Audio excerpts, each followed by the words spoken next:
చతుర్థ సర్గ 14వ సర్గ. హనుమంతుడు అశోకవనములో సీతను వెదకుట. 1వ శ్లోకము. సముహూర్తమివ ధ్యాత్వా మనసా చాధిగమ్యతాం అవప్లుతో మహాతేజాః ప్రాకారం తస్య వేష్మణః. మహాతేజస్వియగు హనుమంతుడు క్షణకాలము ఆలోచించి సీతాదేవిని మదిలో తలంచి రావణ భవనము నుండి అశోకవన ప్రాకారమును పైకి ఎగిరెను. 2వ శ్లోకము. సతు సంహృష్ట సర్వాంగః ప్రాకారస్థో మహాకపిః పుష్పితాగ్రాన్ వసంతాదౌ దదర్శ వివిధాన్ ద్రుమాన్. హనుమంతుడు ఆ ప్రాకారముపై కూర్చుండి సర్వాంగములు పులకింపగా వసంతారంభమున పూచిన కొమ్మలు గల వివిధములైన వృక్షములను చూచెను. 3వ శ్లోకము. సాలానశోకాన్ భవ్యాంశ్చ చంపకాంశ్చ సుపుష్పితాన్ ఉద్దాలకాన్నాగవృక్షాంశ్చూతాన్ కపిముఖానపి. మద్ది చెట్లు, అశోకములు, సంపెంగ చెట్లు, విరిగి చెట్లు, పొన్న చెట్లు, మామిడి చెట్లు, కపిముఖములు అనగా తీగె కానుగ చెట్లు చక్కగా పుష్పించియుండుట హనుమంతుడు చూచెను. 4వ శ్లోకము. అథాం రవణ సంఛన్నాం లతాశత సమావృతాం జ్యాముక్తైవ నారాచః పుప్లువే వృక్షవాటికాం. పిమ్మట హనుమంతుడు మామిడి చెట్లచే కప్పివేయబడినదై 100 కొలది లతలచే నావరింపబడినదైన ఆ వృక్షవనములో వింటినారి నుండి వెలువడిన బాణముల వలె వేగముగా ప్రవేశించెను. 5వ శ్లోకము. సప్రవిశ్య విచిత్రాం తాం విహగైరభినాదితాం రాజతైః కాంచనైశ్చైవ పాదపైః సర్వతో వృతాం. ఆ అశోకవనము పక్షుల కిలకిల రావములతో కూడినదై చుట్టూను వెండి బంగారు వన్నె చెట్లతో నిండియుండెను. 6వ శ్లోకము. విహగైర్మృగసంఘైశ్చ విచిత్రాం చిత్రకాననాం ఉదితాదిత్య సంకాశాం దదర్శ హనుమాన్ కపిః. నానా విధములైన పక్షులు, మృగములు తిరుగాడు ప్రదేశమగుటచే అది విచిత్రమై పలు విధములైన అవాంతర వనములతో కూడి ఉదయించు సూర్యుని వలె ఉన్న అశోకవనమును చూచెను. 7వ శ్లోకము. వృతాం నానావిధైర్వృక్షైః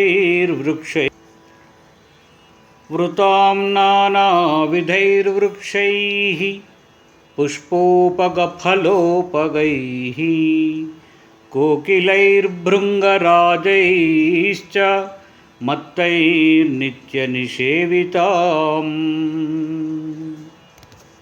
అచ్చట నానా విధములగు పుష్ప ఫలాదులతో కూడిన పండ్ల చెట్లు మెండుగా నుండెను. మత్తిల్లిన కోకిలలు, గండు తుమ్మెదలు అందు సదా నివసించుచుండెను. 8వ శ్లోకము. ప్రహృష్టమనుజే కాలే మృగపక్షి సమాకులే మత్తబర్హిణ సంఘుష్టాం నానాద్విజగణాయుతాం. ఆ అశోకవనమందు నెమళ్ళు మదించి నాట్యము చేయుచుండెను. పలు జాతుల పక్షులు అచట నివాసము చేయుచుండెను. 9వ శ్లోకము. మార్గమాణో వరారోహాం రాజపుత్రీమనిందితాం సుఖప్రసుప్తాన్ విహగాన్ బోధయామాస వానరః. సర్వశుభలక్షణ సంపన్నురాలైన సౌందర్యవతి అయిన మహారాణి అయిన ఆ సీతాదేవిని వెతుకుచున్న హనుమంతుడు చెట్లపై సుఖంగా నిద్రిస్తున్న పక్షులను మేల్కొల్పెను. 10వ శ్లోకము. ఉత్పతద్భిర్ద్విజగణైః పక్షైః సాలాః సమాహతాః అనేకవర్ణా వివిధాః ముముచుః పుష్పవృష్టయః. ఆ చెట్లపై అటునిటు పక్షులు ఎగురుచుండగా వాటి రెక్కల తాకిడిచే వృక్షములు అనేక వర్ణములు గల పలు విధములగు పూలవానలను కురిపించినవి. 11వ శ్లోకము. పుష్పావకీర్ణ శుశుభే హనుమాన్ మారుతాత్మజః అశోకవనికా మధ్యే యథా పుష్పమయో గిరిః. వాయుపుత్రుడగు హనుమంతుడు ఆ పుష్పములతో నిండినవాడై అశోకవన మధ్యమున పుష్పమయమైన పర్వతము వలె శోభిల్లెను. 12వ శ్లోకము.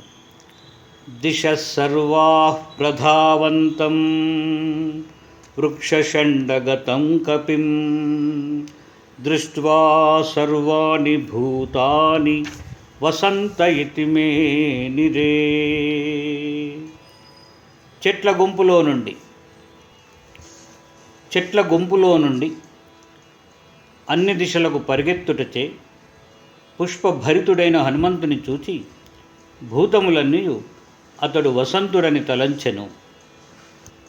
13వ శ్లోకము. వృక్షేభ్యః పతితః పుష్పైః అవకీర్ణా పృథగ్విధైః రరాజవసుధా తత్ర ప్రమదేవ విభూషితా. ఆ వనమందలి భూమి చెట్ల నుండి రాలిపడిన వివిధ పుష్పములతో కూడినదై అలంకరించుకొనిన వనిత వలె ప్రకాశించెను. 14వ శ్లోకము. తరస్వినాతే తరవః తరసాభిప్రకంపితాః కుసుమాని విచిత్రాణి ససృజుః కపినా తదా. అప్పుడు బలవంతుడగు హనుమంతునిచే బలముగా కదల్పబడిన చెట్లు వివిధ వర్ణములు గల పూలను ఆ ప్రాంతమందు కురిపించినవి. 15వ శ్లోకము. నిర్ధూతపత్రశిఖరాః శీర్ణపుష్పఫలాద్రుమాః నిక్షిప్తవస్త్రాభరణాః ధూర్తా ఇవ పరాజితాః. అట్లు ఆకులు శాఖాగ్రములు కదులుటచే చెట్లు పువ్వులు పండ్లు నేలరాలగా ఆ చెట్లు జూదమున సర్వస్వమును ఓడి తన అమూల్యమగు వస్త్రములు నగలను సైతము కోల్పోయిన జూదరుల వలె నుండెను.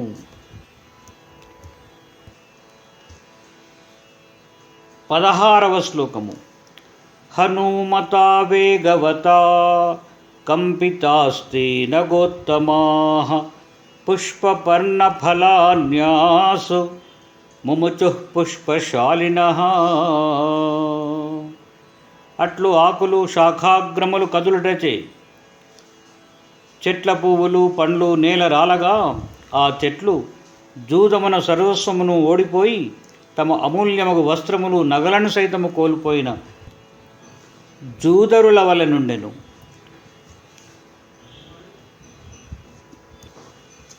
16వ శ్లోకము.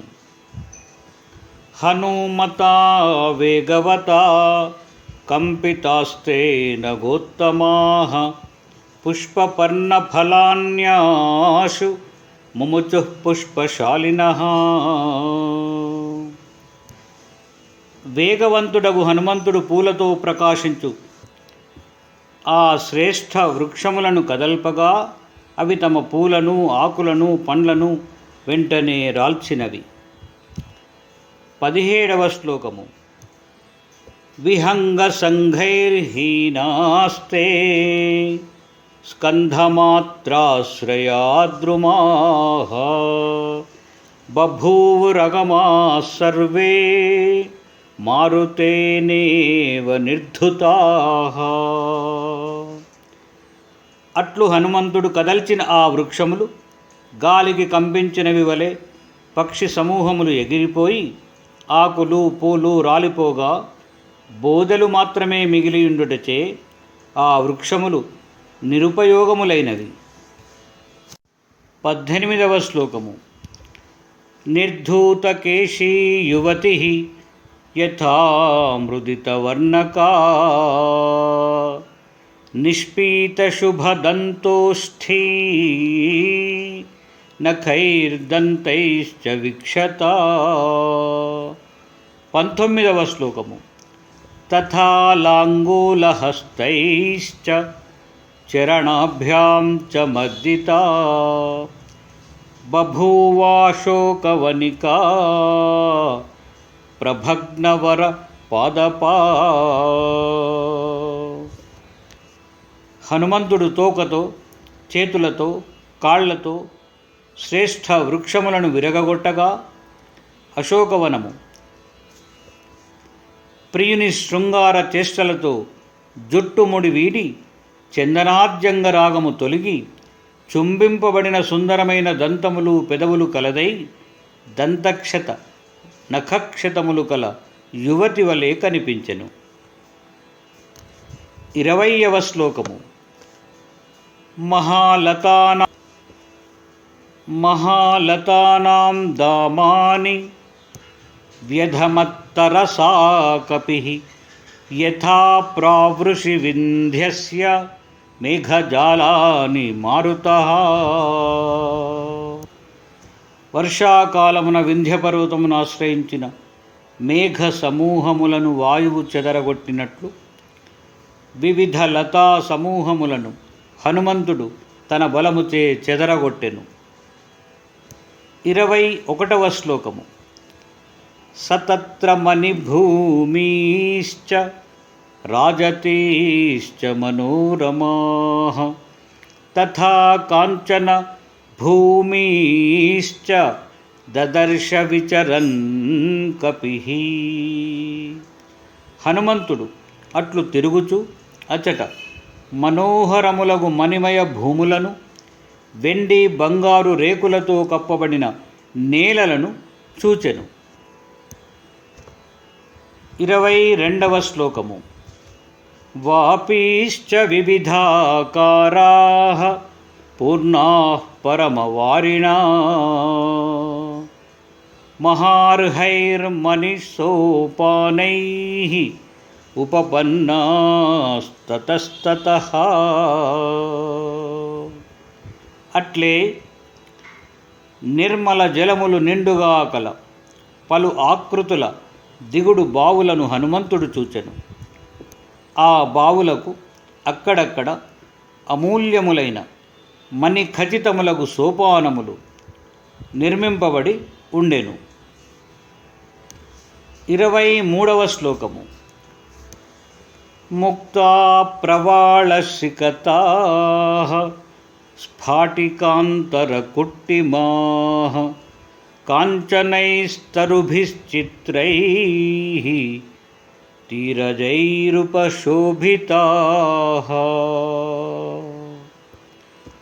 స్ఫటికపు రాతితో కట్టబడిన భూప్రదేశమున ఆయా నడిమి ప్రదేశములు ముత్యములు, పగడములు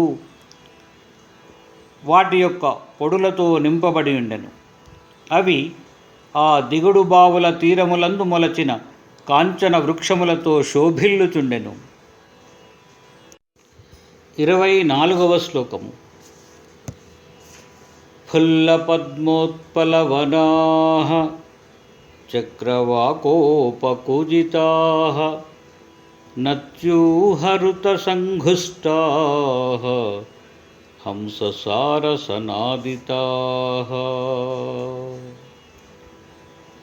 ఆ దిగుడు బావులు, వికసించిన తామరలు, కలువలతో నిండి చక్రవాక పక్షుల కూజితములు, భరత పక్షుల అరుపులు, హంస సారసముల నాదములతో వ్యాప్తమయ్యుండెను. 25వ శ్లోకము. దీర్ఘాభిర్ద్రుమయుక్తాభిః సరిద్భిశ్చ సమంతతః అమృతోపమతోయాభిః శివాభిరుపసంస్కృతాః. వాటికి అన్ని వైపులను చాలా పొడవైన వాగులుండెను. వాటికి ఇరుప్రక్కల వృక్షములుండెను. ఆ వాగులు అమృతము వలె మధురములగు పవిత్ర జలములతో రమ్యముగా నుండెను. 26వ శ్లోకము. లతాశతైరవతతాః సంతానకుసుమావృతాః నానాగుల్మావృతఘనాః కరవీరకృతాంతరాః. ఆ దిగుడు బావులు వందల కొలది లతలతో, సంతానక పుష్పములతో నావరింపబడి ఉండెను. అనేక పొదరిండ్లతో అవి దట్టముగా నుండెను. వాటి నడుమ గన్నేరు చెట్లుండెను. 27వ శ్లోకము. తతోంబుధర సంకాశం ప్రవృద్ధ శిఖరం గిరిం విచిత్రకూటం కూటైశ్చ సర్వతః పరివారితం. హనుమంతుడు అచట ఒక సుందర పర్వతమును చూచెను. దాని శిఖరములు చాలా ఎత్తుగా నుండి విచిత్రములై అన్ని వైపులా వ్యాపించెను. ఆ కొండ మేఘము వలె నుండెను. 28వ శ్లోకము. శిలాగృహైరవతతం నానావృక్షైః సమావృతం దదర్శ హర్షార్దూలః రమ్యం జగతి పర్వతం.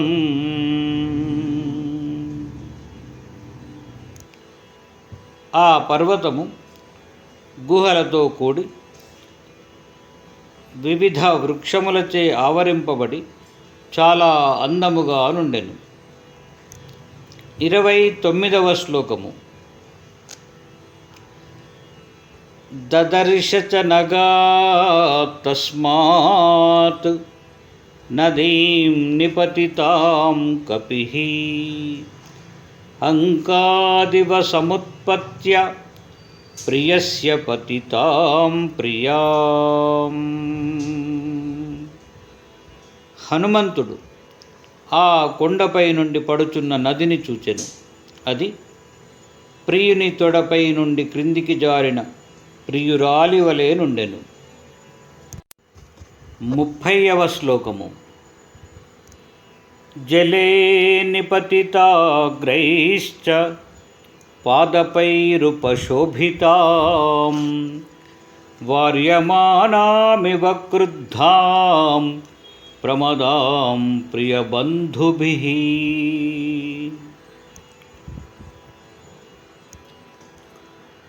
కొన్ని చెట్ల శాఖాగ్రములు నది యొక్క నీటిలోనికి వంగియుండెను. అవి ఒక వనిత భర్తపై అలుకతో పుట్టినింటికి వెడలిపోవా వలదని వారించు బంధువుల చేతుల వలె ఆ నీటిని తాకిన కొమ్మల చివరలు గోచరిస్తున్నవి. 31వ శ్లోకము. పునరావృత్తతోయాం చ దదర్శ స మహాకపిః ప్రసన్నామివ కాంతస్య కాంతాం పునరుపస్థితాం.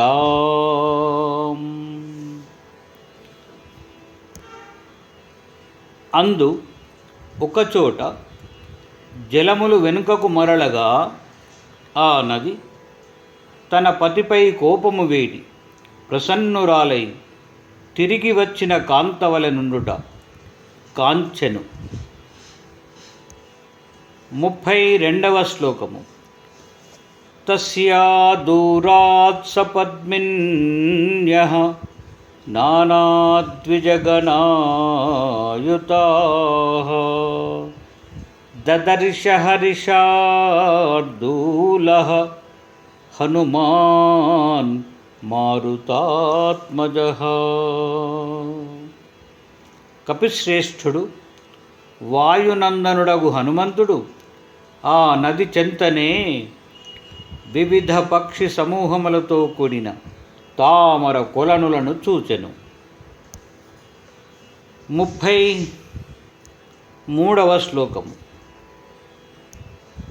కృత్రిమాం దీర్ఘికాం చాపి పూర్ణాం సీతేన వారినా మణిప్రవరసోపానాం ముక్తాసికతశోభితాం. హనుమంతుడు అచట చల్లని నీటితో నిండినది, శ్రేష్టములగు మనులు పొదగబడిన మెట్టు కలది, ముత్యముల ఇసుకతో శోభిల్లునది అయిన దిగుడు బావిని హనుమంతుడు చూచెను. 34వ శ్లోకము. వివిధైర్మృగసంఘైశ్చ విచిత్రాం చిత్రకాననాం ప్రాసాదైః సుమహద్భిశ్చ నిర్మితైర్విశ్వకర్మణా. ఆ దిగుడు బావి సమీపమున అనేక పశు సమూహములతో కూడి చిత్రములగు వనములు ఉండెను. విశ్వకర్మ నిర్మించిన పెద్ద మేడలు కూడా ఉండెను. 35వ శ్లోకము.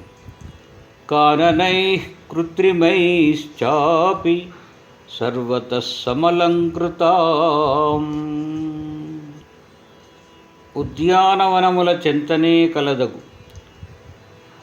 సర్వ సమలంకృతమగు దిగుడు బావిని హనుమంతుడు చూచెను. 36వ శ్లోకము. ఏ కేచిత్ పాదపాస్తత్ర పుష్పోపగ ఫలోపగాః సచ్ఛత్రాः సవితర్దికాః సర్వే సౌవర్ణవేదికాః.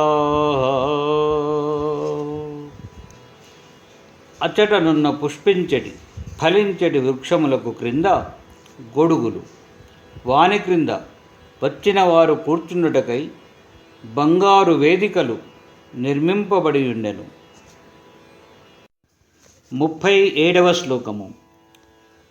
లతాప్రతానైర్బహుభిః పర్ణైశ్చ బహుభిర్వృతాం కాంచనీం శింశుపామేకాం దదర్శ హనుమాన్ కపిః వృతాం హేమమయీభిస్తు వేదికాభిః సమంతతః. హనుమంతుడు అచట ఒక బంగారు వర్ణము గల శంషుపావృక్షమును చూచెను. అది అనేక లతలతో ఆకులతో చుట్టబడి ఉండెను మరియు హేమమయములైన వేదికలతో అంతటా ఆవరించి ఉండెను. 38వ శ్లోకము. సోపశ్యద్భూమిభాగాంశ్చ గర్తప్రసవనాని చ సువర్ణవృక్షానపరాన్ దదర్శ శిఖి సన్నిభాన్.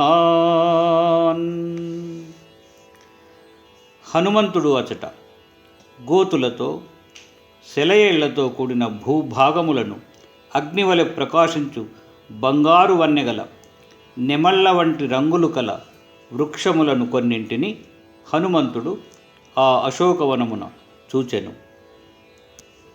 39వ శ్లోకము.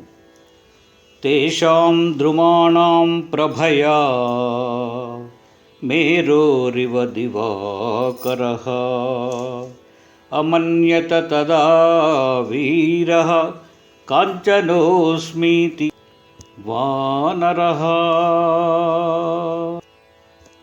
మేరు పర్వతపు కాంతులచే సూర్యుని వలె బంగారు వన్నె చెట్ల కాంతిచే ప్రకాశించు హనుమంతుడు తాను బంగారు దేహము కలవాడినని తలంచెను.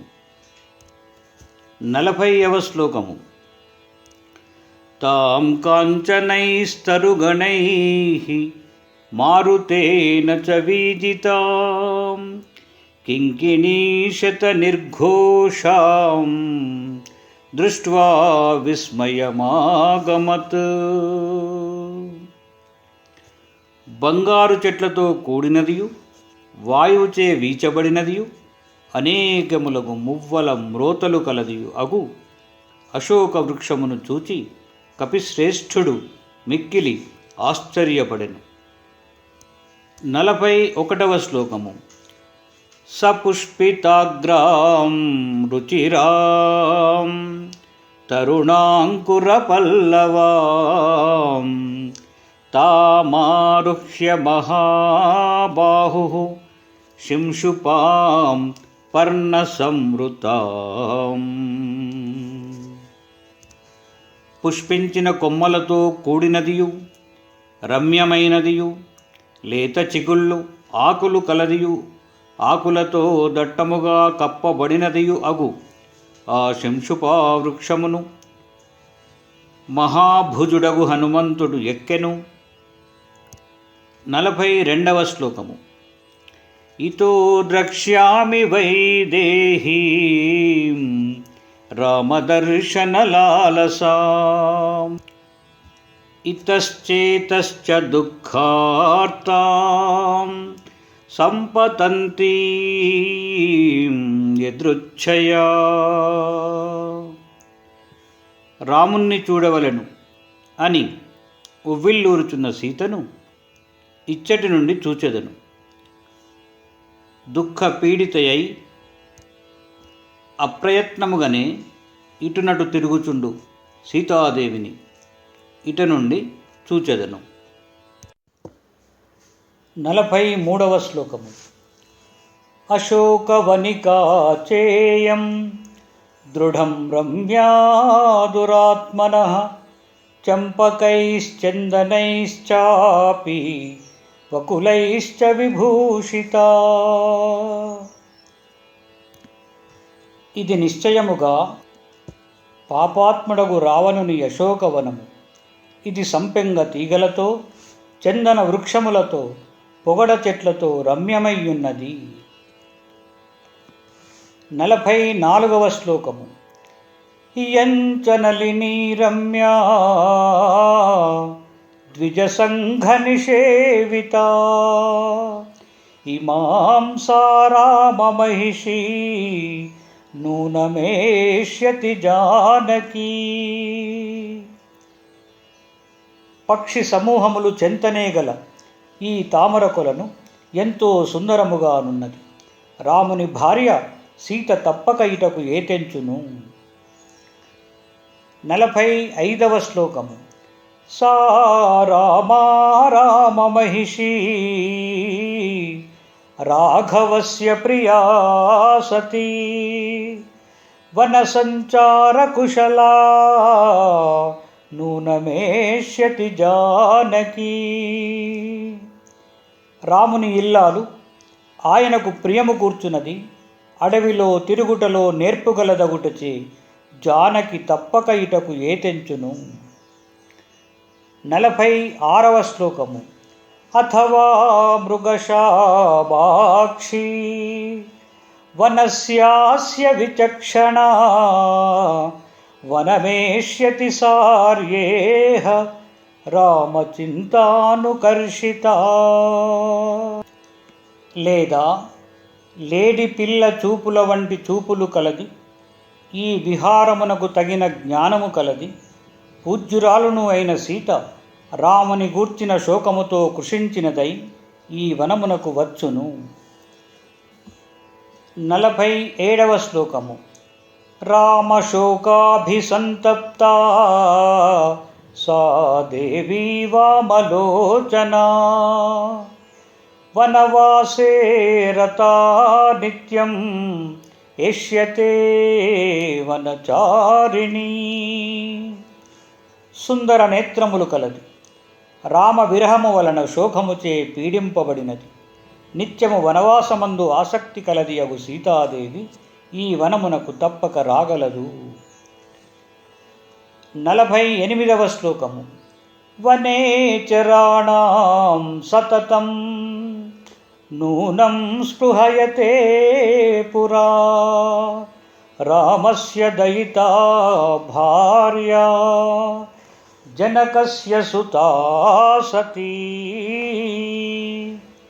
రాముని ప్రియ భార్య జనకుని కూతురు పతివ్రతయగు నీమే పూర్వము వనచారులగు పశుపక్ష్యాదుల హితము కోరుచుండెడిది కాన ఆమె ఇటు రాగలదు.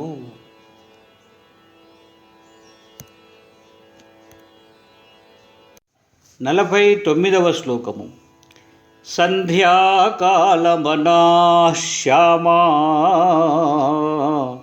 ధ్రువమేష్యతి జానకీ నదీం చేమాం శివజలాం సంధ్యార్థే వరవర్ణిని. సుందర రూపము కలది, యవ్వనవతి, సంధ్యా సమయం ఎప్పుడా అని ఎదురు చూచున్నది అగు జానకి పవిత్ర జలము కల ఈ నదికి సంధ్యోపాసనకై ప్రతిదినము తప్పక వచ్చును. 50వ శ్లోకము. తస్యాశ్చాప్యనురూపేయం అశోకవనికా శుభా శుభాయా పార్థివేంద్రస్య పత్నీ రామస్య సమ్మతా.